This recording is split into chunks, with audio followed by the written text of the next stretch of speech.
Knock knock. Sony Animations, I'm so glad to see you. As you know, it's my 100th birthday, and word on the street says that you've got an animated movie for me about a long-time beloved character from a comic? Oh, yes, I do, sir. But not only that, this character is a trademark. Can't get any bigger of a deal than that.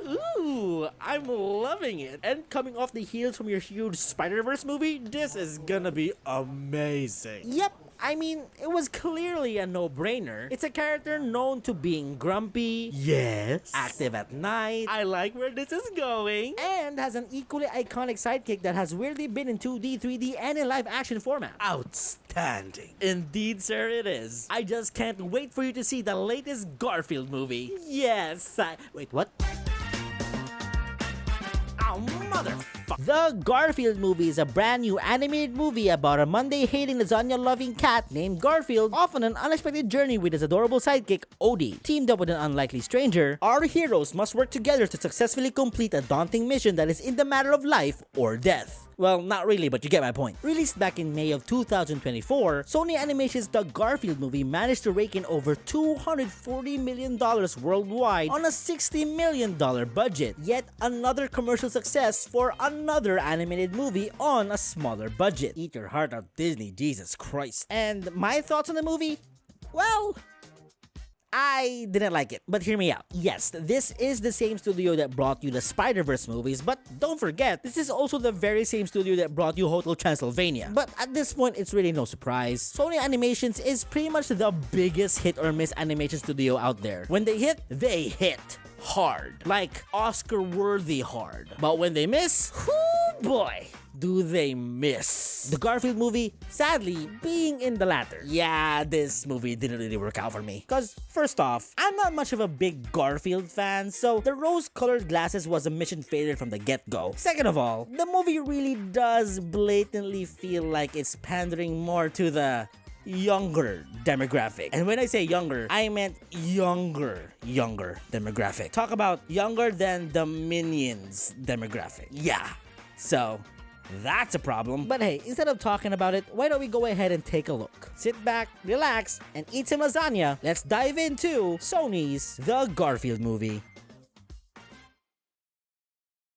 Ironically enough, right off the bat, mere seconds from the beginning, we get to, and I am not kidding, the only part of the movie that genuinely got a laugh out of me.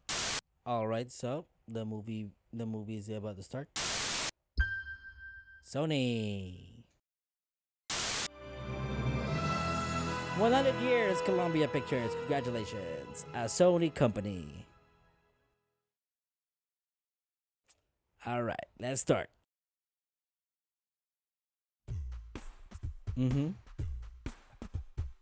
Up. It's another product. Okay. Alcon. Okay, we can start with the movie now. Nope. Nope. Big Bang?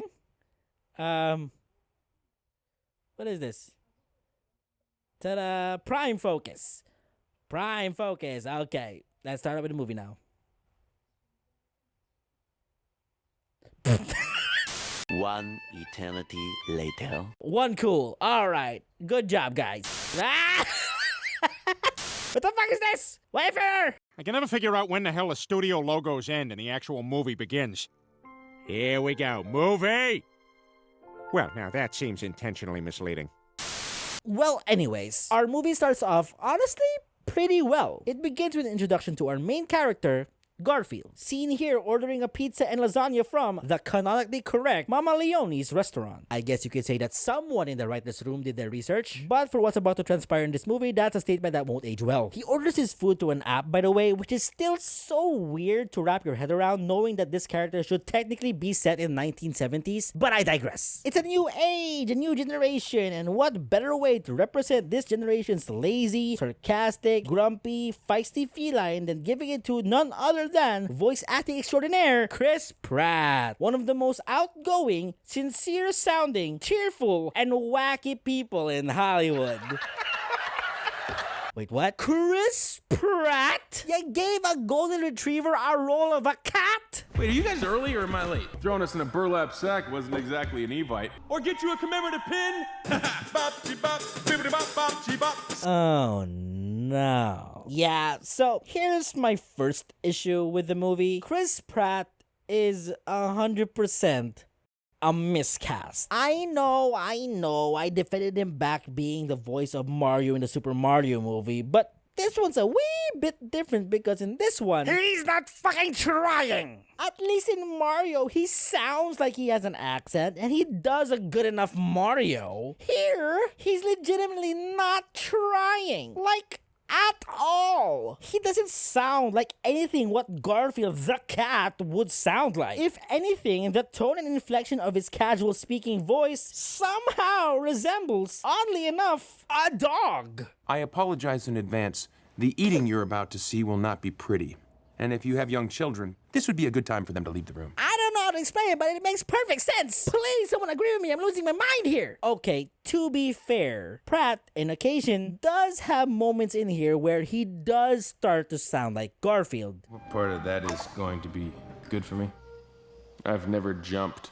But it's pretty short-lived. It's pretty distracting, and it takes me out of the movie sometimes. Just another situation of what I'd like to call the Awkwafina effect. Well, anyways, we also get to meet the rest of the iconic trio. Odie the dog, and their owner, John. And hey, here's something new. Right after introductions, we're shown a quick flashback of a baby Garfield seemingly being abandoned. And okay, before I proceed, can I point out something? Sure? Okay, cool. Oh my god, look at the baby Garfield, it's so cute! Look at the tiny head, the tiny feet, and the big eyes! Oh, the tiny whiskers, and the fucking bunny, it's cute! I can't make it, they're a little fluffy! Okay, well, back to being a dick. Luckily, baby Garfield wanders around and stumbles across a lonesome John Arbuckle in, where else, a Mama Leone's. You should get on the dating apps. There's Bumble, Tinder, gluten-free singles, hot sauce passions, and you should spend serious money on premium memberships. Alright, lady, chill. Okay, you gotta calm down before you get more out of sync with your mouth. Spend serious money on premium memberships. With a little bit of pizza, pasta, and lasagna, hijinks ensue, and in the end, John will take home the wandering kitten, and thus, Garfield was born. And the rest is history. Aww, what a heartfelt and wholesome flashback. Surely this means the story will most likely revolve around these three characters and their fun little dynamic, right? Nah. How about if two dogs came along and kidnapped Garfield, roping along Odie, and leaving John behind, completely taking him out of the story and ruining the iconic dynamic from the franchise. And instead, let's spend the rest of the movie with Garfield's biological father, who never existed in the first place. That sound good? No? Well, too fucking bad. That's what you're gonna get. I am not kidding. The premise of this movie is Garfield staging a heist. The Monday-hating lazy cat is about to Mission Impossible this shit, and there's nothing you can do about it. I really wish there was more I can add about this, but that is literally all there is about this movie.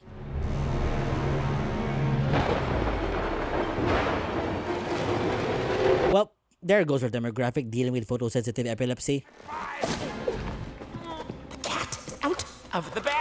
Oh, I see what you did there. A cat pun. Kill me. The two would luckily get saved though by Garfield's dad named Vic.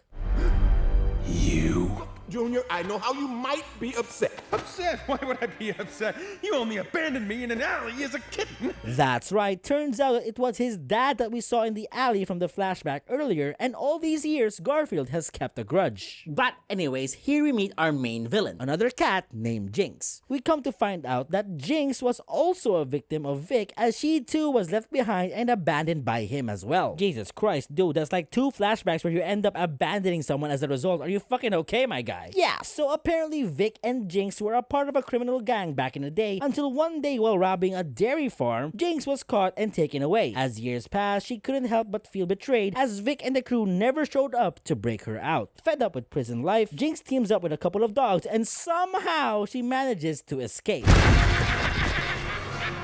Well, that can't be good structure. Kinda defeats the purpose of having a pound if a dog can just barge right out, but okay. So here's the setup. As a form of revenge, Jinx would send Vic, Garfield, and Odie on a mission to steal milk from a place called Lactose Farms. But this just doesn't make sense because why in the world would these three even do what Jinx says? What has she done so far that even gives a slither of intimidation? Holy shit, she just ate a dude! What the fuck? That's fucked up, bruv. Okay, fine, we'll do it. Jesus! Okay, quick side note. One positive thing I can say about this movie though is that Jinx is a pretty fun character. For the limited amount of time she's on. She's not really what I'd call a good villain, but she is a fun one. She's high energy, and they do this pretty cool and fun aesthetic where her necklace glows a certain color depending on her mood. And I like that a lot. The rest, however... No comment. Well, anyways, while the crew devise a plan to steal milk from a dairy farm, let's take a look into one of the franchise's main character, John. Garfield? Garfield? Garfield? Garfield? Garfield? Garfield? Garfield! And we're back. Oh, what? You thought one of the main characters of the comic strips was going to have a significant role in this movie? Well, that's hilarious. What do you think they're doing? Trying? Okay, fine. Let's see. So, the crew manages to hop on board a train and continue their way to Lactose Farms. Yada, yada, yada. And okay, let's see how our buddy John is doing now. There are 1,346 people ahead of you. What? Garfield, where are you? And we're back. Perfect. Yeah, if you're thinking that this movie about a famous comic strip of Garfield and his owner John would feature more scenes of Garfield with his owner John, then you're a fucking idiot. After a quick train ride, the group finally reaches Lactose Farms. Unfortunately, after new management, Lactose Farms is now locked down and heavily guarded, which leads to Garfield and the crew meeting up with Otto, the former face of the franchise. And this is where the movie kinda starts to lose me a bit. So, back in the day, the Lactose Farm features a cow couple, Ethel and Otto, but under new management, Otto was forced out and was separated with his partner. So, Vic promises to get Ethel out if Otto helps them break in and steal from the dairy farm. Otto agrees and ta-da, you've got your heist. And from here, the rest of the movie is literally spent on the crew planning and quote, training for the heist. Except for this very brief moment where we get to see Vic's side of Garfield's backstory. And what a twist! Surprise, surprise. Looks like Vic didn't really abandon Garfield. He was just taking his sweet ass time trying to get themselves a meal. Million times I came to knock on your door and I'd see what a great life you had with John. So I just thought it was better if I kept my distance. No. Sorry about that. You kinda lost me there. Probably because this thing is fucking boring. So with all that drama out of the way, the crew sneak into the factory and try to steal a truck full of milk. Their plans go awry though, leading to Vic abandoning them once again and Garfield and Odie getting captured by the pound. And I do gotta say though, this part of the movie was oddly pretty well done. The score was strangely really good and how the sequences unfold was played surprisingly well, not gonna lie. The movie almost made me care about these dudes. Later in the movie though, Vic would find himself to be in big trouble with Jinx. After being coincidentally freed by John, Garfield and Odie would set out to find and save Vic.